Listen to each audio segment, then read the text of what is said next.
Mga kaprobinsya, narito po tayo ngayon sa Sigsag Road, sako po ng bayan ng Milagros, Masbate. Ang nakikita nyo po sa aking likuran ay ang patuloy po na road rehabilitation na proyekto po ng national government. Bago po natin ipagpatuloy ang ating pong video, ibig po namin ipabatid sa inyo mga kaprobinsya na kami po ay gumagawa ng swimming pool. Lahat po ng klaseng design, off-ground and in-ground. Tumatanggap din po kami ng plumbing, general cleaning at landscaping. Ang aming pong company name ay RD Paul Builders. We build, you decide.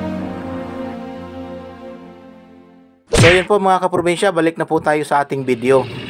Mga kaprobinsya, ang kiosk na ito, ang rest house na ito, ang nagsisilbing pahingahan ng mga biyahedor wala po sa sentro ng Masbate o kaya galing sa Milagros o Mandaon. Pagkasakaling inabutan ng ulan, dito po sila nagpapasilong. Pasukin natin.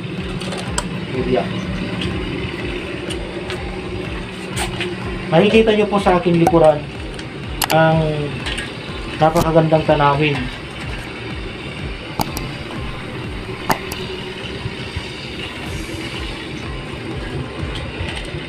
Ang Sigsag Road ay maituturing na tourist spots ng lalawigan dahil sa makapigil hiningang tanawin ito. Kung ma-develop ng maayos at makapag-aanyaya ng mga investors na mag-i-invest ng zipline sa dakong ito, napakalaking tulong nito sa ekonomiya ng probinsya at makapagbibigay ito ng maraming hanap buhay sa ating mga kababayan.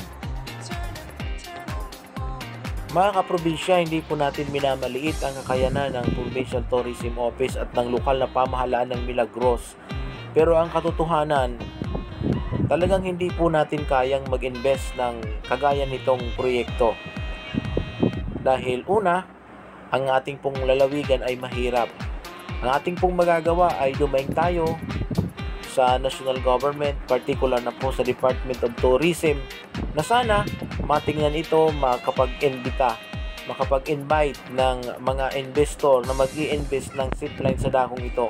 Napakalaking tulong nito mga kaprobinsya sa ating pong ekonomiya o particular sa ekonomiya ng lalawigan. Mga kaprobinsya, hanggang dito na po muna tayo.